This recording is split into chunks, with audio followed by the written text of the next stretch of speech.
Gold trusted gold buyers మీరు తాకట్టు పెట్టిన బంగారాన్ని విడిపించి ఈ రోజు ఉన్న మార్కెట్ ధరకు కొనబడును. ప్రజాస్వామిక స్ఫూర్తి ఉన్న ఎవరికైనా, సామాజిక స్పృహ ఉన్న ఎవరికైనా మరి డెఫినెట్గా బాధ కలగక తప్పని పరిస్థితి కనబడతా ఉన్నది. పిల్లలు పాపం వారి బాధ్యత కాకపోయినా వారికి నిజంగా చెప్పాలి అంటే సంబంధం లేని అంశమైనా కూడా వారు చేస్తున్న పోరాటం, వారు ఏదో ఆశించి స్వప్రయోజనం కోసమో తమ లాభం కోసమో కాకుండా హైదరాబాద్ నగర భవిష్యత్తు కోసం, తమ విశ్వవిద్యాలయ భవిష్యత్తు కోసం వారు పడుతున్న ఆరాటం ఏదైతే ఉందో నిజంగా కూడా చాలా గొప్పది.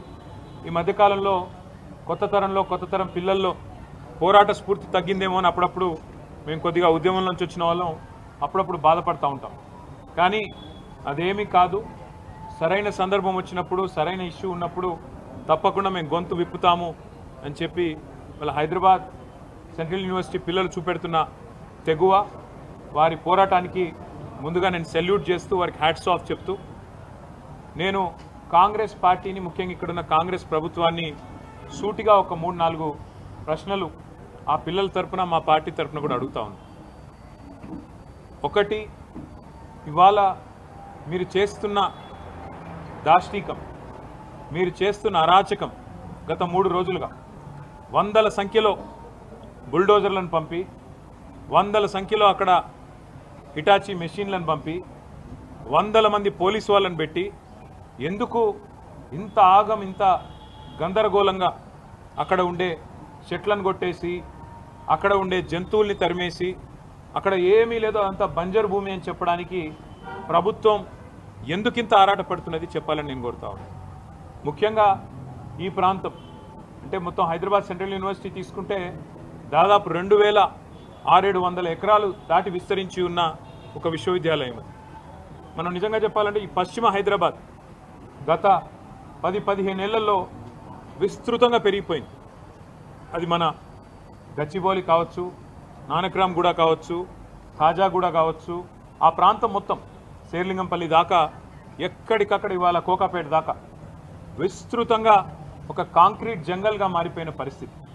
అక్కడ నిజంగా చెప్పాలంటే ఇప్పుడు జరుగుతున్న కన్స్ట్రక్షన్ బహుశా భారతదేశంలో ఏ నగరంలో ఇంత స్మాల్ ఏరియాలో అంత పెద్ద ఎత్తున కన్స్ట్రక్షన్ ఎక్కడ కూడా జరగడం లేదు. ఇది వాస్తవం. అక్కడ మా గవర్నమెంట్ ఉన్నప్పుడు కూడా మరి 57-56 అంతస్తుల బిల్డింగ్లకి మేము కూడా పర్మిషన్లు ఇచ్చిన మాట కూడా వాస్తవం.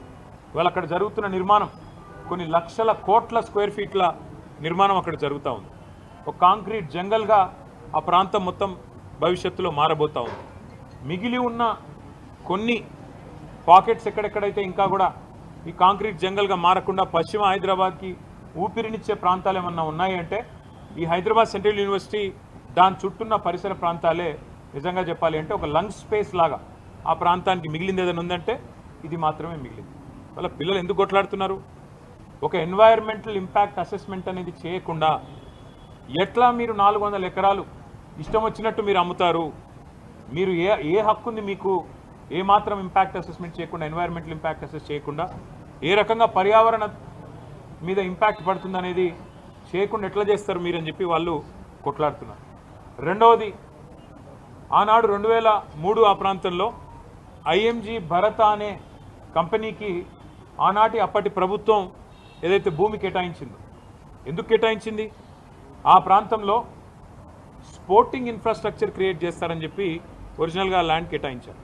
అక్కడ క్రీడలకు సంబంధించి స్టేడియంస్ కానీ, అకాడమీలు కానీ అట్లాంటివి మాత్రమే పెడతారని ల్యాండ్ ఇచ్చినారు తప్ప అక్కడ మళ్ళీ బహుళ అంతస్తుల మేడలు అంటే 50, 60, 70, 90 అంతస్తుల మేడలు కట్టమని, కోట్ల స్క్వేర్ ఫీట్లలో బిల్డింగులు కట్టమని ఆనాడు ఆ గవర్నమెంట్ ల్యాండ్ ఇవ్వలేదు. ఆ గవర్నమెంట్ ల్యాండ్ ఇచ్చింది అక్కడ క్రీడలకు సంబంధించిన అక్కడ వాతావరణ నిర్మాణం కోసం, ఒక ఇన్ఫ్రాస్ట్రక్చర్ నిర్మాణం కోసం కేటాయించారు. ఆ తర్వాత సరే ఆ కేసు, ఎందుకంటే ఆ కంపెనీయే ఫేక్ అని, డమ్మీ అనేది స్కామ్ అని, తర్వాత కాంగ్రెస్ గవర్నమెంటు 2004లో కోర్టుకు పోయింది. ఆ ప్రైవేట్ వాళ్ళు కూడా కోర్టుకు పోయినారు. ఆ కోర్టు కేసు మొన్న 21 ఏళ్ల తర్వాత ఆనాడు కాంగ్రెస్ గవర్నమెంట్ కొట్లాడింది, రాజశేఖర రెడ్డి గారి గవర్నమెంటు, ఆ తర్వాత మా గవర్నమెంట్ కొట్లాడింది. మొన్న ఫైనల్గా తీర్పు వచ్చింది. ఆ తీర్పును అనుసరించి ఇప్పుడు ప్రభుత్వం ఆ 400 ఎకరాలను అమ్మి 30,000 కోట్ల రూపాయలు సేకరించాలని లక్ష్యంగా పెట్టుకున్నాం. నేను ముఖ్యమంత్రి రేవంత్ రెడ్డి గారిని అడుగుతా ఉన్నా, కాంగ్రెస్ ప్రభుత్వాన్ని అడుగుతా ఉన్నా, మీకు ఆస్తులు అమ్మడం, అప్పులు తేవడం అనే మీ ఎజెండా ఏదైతే ఉందో, సరే అది మీరు ప్రభుత్వంలో ఉన్నారు, ప్రజలు నిర్ణయిస్తారు, అల్టిమేట్గా మీరు చేసేది తప్ప ఒప్ప. ఒకవైపు మీరే చెప్తున్నారు, ఎక్కడికక్కడ ఇవాళ హైదరాబాద్లో చూస్తే పెద్ద పెద్ద హోర్డింగ్లు, పెద్ద పెద్ద పోస్టర్లు, ముఖ్యమంత్రి గారి ముఖార విందంతో ఫ్యూచర్ సిటీ కడుతున్నాము, అక్కడ 50,000 ఎకరాల్లో కడతాము, ఆల్రెడీ 15,000 ఎకరాలు మా దగ్గర ఉంది, ఇంకో 30,000 ఎకరాలు సేకరిస్తున్నామని చెప్పి ముఖ్యమంత్రి గారు ఫ్యూచర్ సిటీ అని ఉదరగొడుతున్నారు. ఎయిర్పోర్ట్కి కిందికి ఆనాడు ఫార్మా సిటీ కోసం మేము సేకరించిన భూముల్లో ఈరోజు పేరు మార్చి ఫ్యూచర్ సిటీ అంటున్నారు. ముఖ్యమంత్రి గారిని కాంగ్రెస్ ప్రభుత్వాన్ని అడుగుతున్నాను, మరి ఫ్యూచర్ సిటీలో ఆల్రెడీ మీ దగ్గర 14,000 ఎకరాలు ఉన్నప్పుడు, ఇంకొక 30,000 ఎకరాలు మీరు సేకరించబోతున్నప్పుడు, మొత్తం 45,000 ఎకరాలు మీరు అక్కడ అమ్ముకోబోతున్నప్పుడు, ఇక్కడ 400 ఎకరాల మీద ఎందుకు పడ్డారు మీరు? ఈ 400 ఎకరాల్లో నిన్న మొన్న మీరు చూసింటారు, వందల సంఖ్యలో మెషిన్లు పోయి అర్ధరాత్రి. నేను అడుగుతా ఉన్నా, మీరు ఒకటి ఆలోచన చేయండి, శుక్రవారం, శనివారం, ఆదివారం, ఈరోజు సోమవారం రంజాన్, ప్రభుత్వానికి తెలిసి 4 రోజులు కోర్టుకు సెలవులని, అందుకే ఇబ్బడి ముబ్బడిగా మెషిన్లను పంపి వందల సంఖ్యలో పోలీసు వాళ్ళను పెట్టి అడ్డం వచ్చిన పిల్లలను ఇష్టం వచ్చినట్టు కొట్టి వాళ్ళను ఆడపిల్లలను చూడకుండా బట్టలు చింపి ఒక దుశ్శాసన పర్వానికి తెరదీసి ఇంత అరాచకం ఏదైతే రేవంత్ రెడ్డి ప్రభుత్వం చేస్తున్నదో, మరి అక్కడ పక్షులు, అక్కడ నెమళ్ళు కేకలు పెడుతున్నాయి, గొంతు చించుకుంటున్నాయి, మాకు జరుగుతున్న ఈ అన్యాయం మీకు కనబడతలేదా, వినబడతలేదా అని చెప్పి రోధిస్తున్నాయి, ఏడుస్తున్నాయి.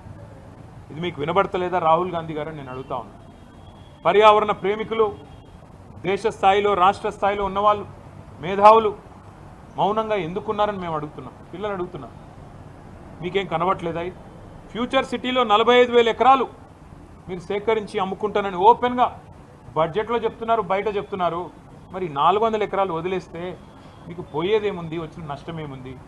పశ్చిమ హైదరాబాద్ భవిష్యత్తులో ఢిల్లీలాగా ఎయిర్ క్వాలిటీ దెబ్బతిని ఊపిరి పీల్చుకోవడమే కష్టమయ్యే ప్రమాదం ఉండే అవకాశం ఉంది. మీరు ఈ 2,400, 2,500 ఎకరాలు ఇట్లే ఉండనిస్తే సెంట్రల్ యూనివర్సిటీ కింద అది బ్రహ్మాండంగా మరి మనకి ఇక్కడ లంగ్ స్పేస్ లాగా కూడా ఉపయోగపడుతుంది, ఒక విశ్వవిద్యాలయానికి కూడా ఉపయోగపడే అవకాశం ఉంది.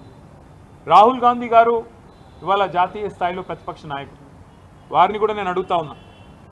హైకోర్టులో ఆల్రెడీ పిల్లు పడ్డది, ఒక ఎన్జిఓ వాళ్ళు వేసినారు, ఇది పర్యావరణ సమతుల్యత దెబ్బతీస్తుంది అని. ఆ పిల్లు రాకముందే నీ ప్రభుత్వం ఇంత ఆగమాగం చేస్తుంటే, పిల్లల్ని ఇష్టం వచ్చినట్టు కొడుతుంటే, గతంలో ఇదే రాహుల్ గాంధీ గారు హైదరాబాద్ సెంట్రల్ యూనివర్సిటీకి ఆనాడు 2 సార్లు వచ్చినారు ఒకటే నెలలో. రోహిత్ వేములా గారు చనిపోయినప్పుడు 2 సార్లు వచ్చినారు ఒకటే నెలలో. కానీ ఇటువైపు ఇప్పుడు కనీసం తిరిగి కూడా చూడట్లేదు, కనీసం ఒక మాట కూడా ముఖ్యమంత్రి గారికి చెప్పాలన్న ఆలోచన కూడా రాహుల్ గాంధీ గారికి వస్తలేదు.